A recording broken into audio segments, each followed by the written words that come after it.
ठीक है sir. Sir your name please. आपका नाम? श्रीनिवास। श्रीनिवास। भूपति।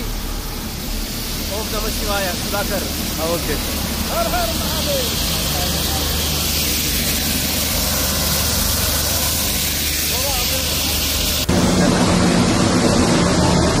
గౌరవనీయులు ఆంధ్రప్రదేశ్ ముఖ్యమంత్రి నారా చంద్రబాబు నాయుడు గారికి, అదేవిధంగా నారా లోకేష్ గారికి, ఎంపీ సానా సతీష్ గారికి, మిగతా అధికారులకు నా హృదయపూర్వక మా 12 మంది గ్రూప్ తరఫున హృదయపూర్వక ధన్యవాదాలు.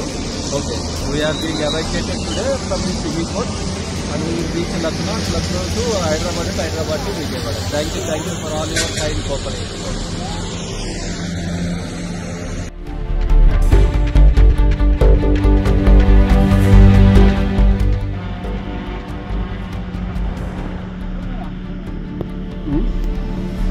आइल तो आधा घंटा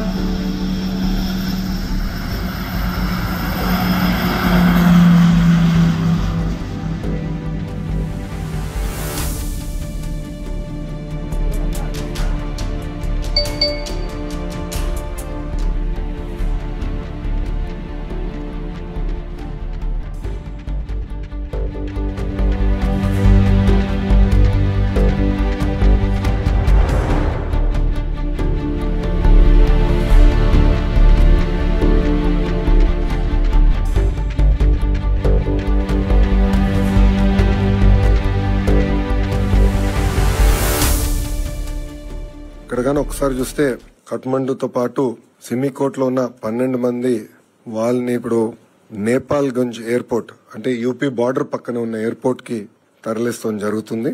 అక్కడ నుంచి వాళ్ళు లక్నోకి వెళ్లి బై రోడ్ లక్నోకి వెళ్లి అక్కడ నుంచి కమర్షియల్ ఫ్లైట్ ద్వారా తిరిగి వస్తారు. పోఖ్రాలో ఉన్న వారిని 10 మందిని ప్రత్యేక విమానం ద్వారా కఠ్మండుకి తీసుకొస్తాం.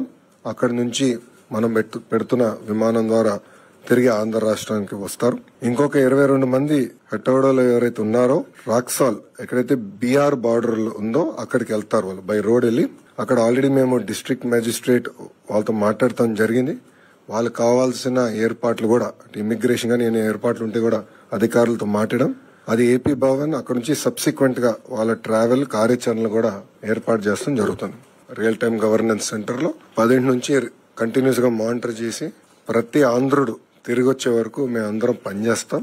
కేవలం విశాఖపట్నానికి కడపకే కాదు, ప్రభుత్వం వాళ్ళని వాళ్ళ ఇంట్లో దించే బాధ్యత తీసుకుంటుంది. అంటే ఎయిర్పోర్ట్ లో కూడా వాళ్ళకి కావాల్సిన వాహనాలు ఏర్పాటు చేసి నేరుగా వాళ్ళని వాళ్ళ ఇంట్లో దింపే బాధ్యత కూడా మేము తీసుకుంటున్నాం. ఆంధ్ర రాష్ట్ర ప్రభుత్వం చాలా సీరియస్ గా తీసుకుని ఆంధ్రుల్ని తిరిగి తీసుకొస్తాం జరుగుతుంది. ఇంకా రాత్రి కూడా ఉంటే రియల్ టైం మేము అందరం ఒక వాట్సాప్ గ్రూప్ కూడా ఏర్పాటు చేసుకున్నాం. మంత్రులు కూడా ఉన్నారు, గౌరవ ముఖ్యమంత్రి గారు కూడా వాట్సాప్ గ్రూప్ లో ఉన్నారు. మేమందరం అది రియల్ టైం మానిటర్ చేసుకుంటున్నాం సిచ్యువేషన్. ప్రతి 2 గంటలు ఒకసారి కూడా మేము గౌరవ ముఖ్యమంత్రి గారికి సిచ్యువేషన్ ఏంటి, గ్రౌండ్ పరిస్థితి ఏంటో తెలియజేస్తాం జరుగుతుంది.